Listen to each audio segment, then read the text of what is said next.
Hi friends, welcome back to the YouTube education. और आज के इस वीडियो में हम आपको सम्स यहाँ करने वाले हैं चैप्टर 3 के जो भी हमारे सम्स है। और जैसा कि हमने लास्ट लेक्चर में बताया था कि सम्स से ज़्यादा इम्पोर्टेंट हमारे लिए जो एग्जाम्पल्स हैं वो ज़्यादा इम्पोर्टेंट होते हैं, और वो एग्जाम्पल्स के थ्रू हम क्या कर सकते हैं, सम्स कर सकते हैं और उनको अच्छी तरह से अंडरस्टैंड कर सकते हैं। तो हम यहाँ पर एक एग्जाम्पल ही पहले लेंगे जो IMP है यहाँ पर एग्ज़ाम के लिए। तो एग्जाम्पल नंबर 3 ओपन करना अपने को। तो पहले हम क्वेश्चंस रीड कर लेते हैं कि क्वेश्चन आता किस तरह का, इस चैप्टर का क्वेश्चंस किस तरह का होता है। तो क्वेश्चंस सबसे इम्पोर्टेंट चीज़ है अपने लिए। तो उदाहरण 3, एक कंपनी के कार सर्विस सेंटर में दुर्घटनाग्रस्त कार की रिपेयरिंग हेतु लगने वाले समय एवं रिपेयरिंग खर्च के बीच संबंध जानने के लिए निम्नानुसार सूचना एकत्र की गई। देखो, दोनों एक दूसरे से संबंधित है क्योंकि कार रिपेयरिंग का समय और रिपेयरिंग का खर्च वर्किंग आवर्स के बेस पर टाइम लगता है, तो उसके ऊपर से खर्चा होता है। तो यहाँ लिखा हुआ है रिपेयरिंग का समय 32 घंटे, मानव घंटे लिखा हुआ है, ह्यूमन आवर्स, मशीन आवर्स। और ह्यूमन आवर्स 2 टाइप के होते हैं हमारे पास, एक मशीन आवर्स होते हैं और दूसरे ह्यूमन आवर्स होते हैं। इंसान काम करता है और वो कितना टाइम लेता है, that is called human hours, यानी कि मानव घंटे। लेकिन जब मशीन से काम किया जाता है वो जितना टाइम लेती है उसको बोलते हैं हम मशीन आवर्स। तो यहाँ हमारे पास में मानव घंटे यानी कि ह्यूमन आवर्स दिए हैं 32, 40, 25, 29, 35, 43 इट मीन्स। और उसके बाद में यहाँ पर रिपेयरिंग खर्च दिया हुआ हज़ार में, तो 25, 35, 18, 22, 28 और 46 ये हमको खर्च हज़ार में दिया। 25, 35,000, 18,000, 22,000, 28,000, 46,000। अब वहाँ से नीचे हमारे इम्पोर्टेंट है कि उपयुक्त सूचना पर से y यानी रिपेयरिंग खर्च का x यानी रिपेयरिंग का समय के प्रति नियत संबंध रेखा ज्ञात कीजिए। यदि कार्य के रिपेयरिंग कार्य में 50 मानव घंटे यानी कि x, ओके, तो x हमारा दिया हुआ है 50, तो रिपेयरिंग खर्च यानी कि हमारा y कैप का अनुमान यानी कि कैप, तो y कैप यानी कि रिपेयरिंग खर्च का अनुमान ज्ञात कीजिए। इस तरह का हमको ये सम दिया हुआ है। तो हम सबसे पहले सम्स को इतने को एक्स वाई लिख लेंगे, और दूसरा हमारे पास ये जरूर पड़ेगी तो हम इसको देखेंगे। 50x बराबर हमारा खास ध्यान रखेंगे। तो हम यहाँ उदाहरण 3 लेने वाले हैं।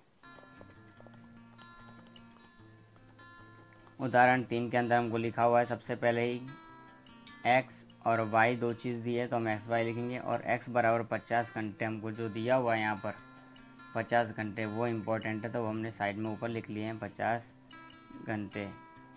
ठीक है, अब एक्स वाई हमको लिख लेते हैं 32, 40, 25, 29, 35, 43।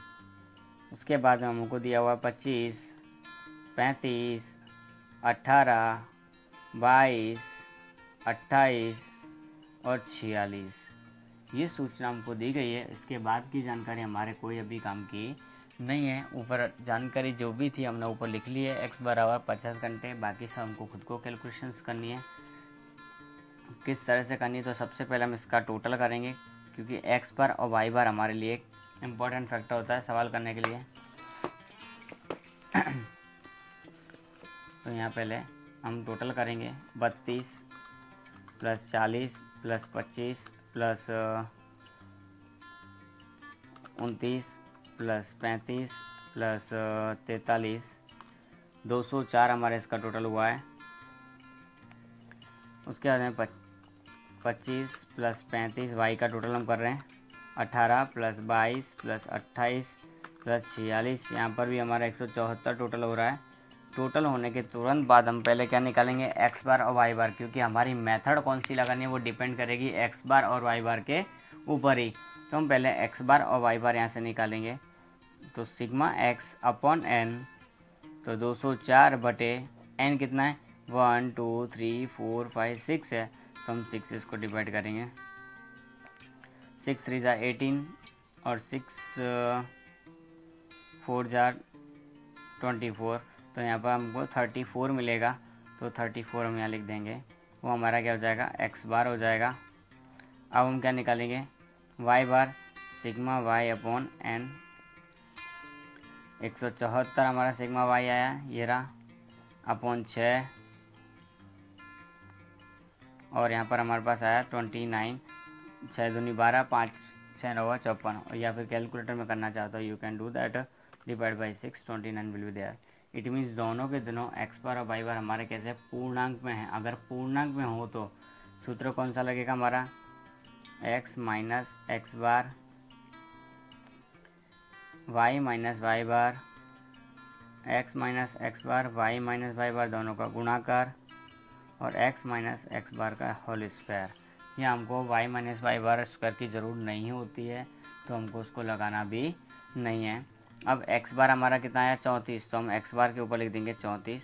वाई बार कितना आया 29, तो हम वाई बार के ऊपर लिख देंगे 29, जो कि हमको इस एक्स में से माइनस करना है।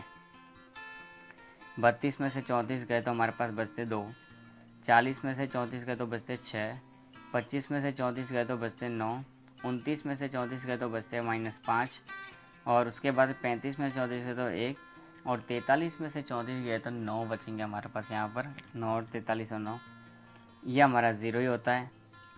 सेम ये कैसे निकालना है, 29 को माइनस करना है, तो 25 में से 29 माइनस करेंगे -4, 35 में से 29 माइनस करेंगे 6, 18 में से 29 माइनस करेंगे 11, 22 में से 29 माइनस करेंगे 7, 28 में से 29 माइनस करेंगे 1, और 46 में से 29 माइनस करेंगे तो हमारे पास आएगा 16 17। तो ये भी हमारा 0 होगा। हमेशा चेक करना तो कर सकते हो। 17 और 6 23, 11 और 7 18, और 1 19, 19 और 4 23, तो 0 हो जाएगा। ये भी 0 हो जाएगा। अब इन दोनों को हमको गुणा करना है। 4 दूनी 8, 6 6 36, 11 9 99, 5 7 35, 1 1 1 पट माइनस का 17 9 153, एक्स स्क्वायर यानी एक्स का स्क्वायर करेंगे। 2 दूनी 4, 36, 9 9 81, 55 25, 1 9 9 81। फिर हम इसका क्या करेंगे, टोटल कर देंगे। टोटल करने के बाद हमको कितना मिलेगा वो देखते हैं। 4 + 36 + 81 + 25 + 1 + 81, फिर से हमारे पास तो 228 हमारे पास इसका टोटल आया है। इससे का हम टोटल करते हैं तो 8 + 36 + 99 + 35 -1, तो -1 + 153, तो हमारा टोटल आया 330। अब हमको करना क्या है, y की x के प्रति नियत संबंध रेखा, ये लाइन हमको लिखनी है सबसे पहले। y की x के प्रति नियत संबंध रेखा, इंग्लिश में इसको हम किस तरह से लिख सकते हैं, द रिग्रेशन लाइन नियत संबंध रेखा, the regression line of y on x। तो यहाँ ये नियत संबंध रेखा होती है। इसका हमारा सूत्र, सबसे पहला सूत्र ये होता है कि हमको साइड में लिख के रख देना है कि ये हमको यूज़ करना है। अब इसके हिसाब से हम पहले क्या निकालते हैं, b के लिए हमने सूत्र ऑलरेडी लिखवाए हुए हैं, याद करना हमारा काम है। यहाँ तो मैं लिख रहा हूँ, एक्स बार वाली मेथड है, तो sigma x minus x bar y minus y bar upon sigma x minus x bar का whole square. x minus x bar हमारे पास 330 मिला है, दोनों का गुणाकार, और उसके बाद में ये भी हमारे पास में sigma x minus x bar का होल स्क्वायर 228। तो हम भाग देंगे, कितना आएगा 330 भागे 228, 1.447 है पीछे, तो हम उसको क्या कर देंगे 1.45 में कन्वर्ट कर देंगे। ये हमको b मिल गया। अब b अगर हमारे को मिल गया है तो a भी हम निकाल सकते हैं, y बार माइनस b एक्स बार हमारा सूत्र होता है। तो y बार हमारे पास है, हाँ है, बिना इसके तो हम सवाल कर ही नहीं रहे हैं। 29, b कितना है 1.45 हमारा, x बार कितना है 34 है, तो 34 हम वहाँ लिखेंगे। तो हम करेंगे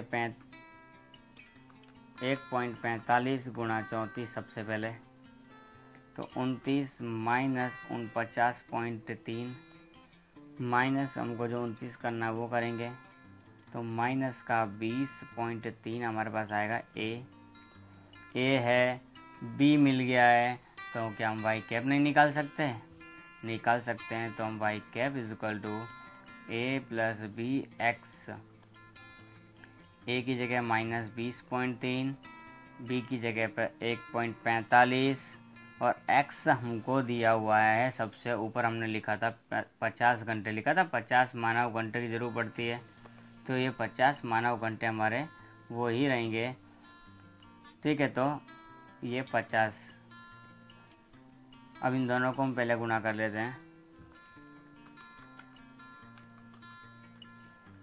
-20.3 प्लस 72.5, -20.3 हम इसमें से करेंगे तो कितना बचेगा हमारे पास 52.2, और ये हमारे पास किस में था, 1000 में, तो लिखेंगे 1000। अगर कोई व्यक्ति 50 घंटे काम करेगा, 50 घंटे काम करेगा तो उसको 52.2 हज़ार रुपये मिलेंगे। उसका रिपेयरिंग का खर्च कितना होगा, 52.2 कितने का, 50 घंटे काम करने का खर्च होगा 52.2 हज़ार रुपये। तो इस तरह से हम हमारा सवाल है उसको पूरा कर सकते हैं। सवाल के अंदर और कुछ नया है नहीं है, जो हमारे पास था सूत्रों के आधार पर हमको कीमत रखनी है। कीमत रखने के बाद में जैसे जैसे आगे दिया हमको उस तरह से आगे करते जाना है। अगर सवाल में अर्थघटन पूछा हो तो हम अर्थघटन करेंगे, नहीं पूछा तो इतना लिख देंगे, और लिखना हो तो नीचे लिख सकते हो। जो मैंने अभी लाइन एक लास्ट में बोली थी, 50 घंटे मानव घंटे काम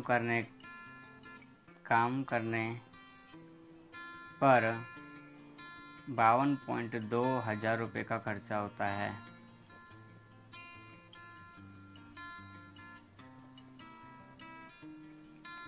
ये अंदाजित कीमत होती है हमारी, क्योंकि वाई कैप लगाया हुआ है, ये कैप हमको बताता है कि अंदाजित कीमत है। तो बस ये, अगर कोई क्वेरी है, कोई चीज़ इसमें समझ में नहीं आई है, कोई डाउट्स आ रहा है कब क्या कैसे लिखना उसके बारे में है, तो you can ask me free एकदम।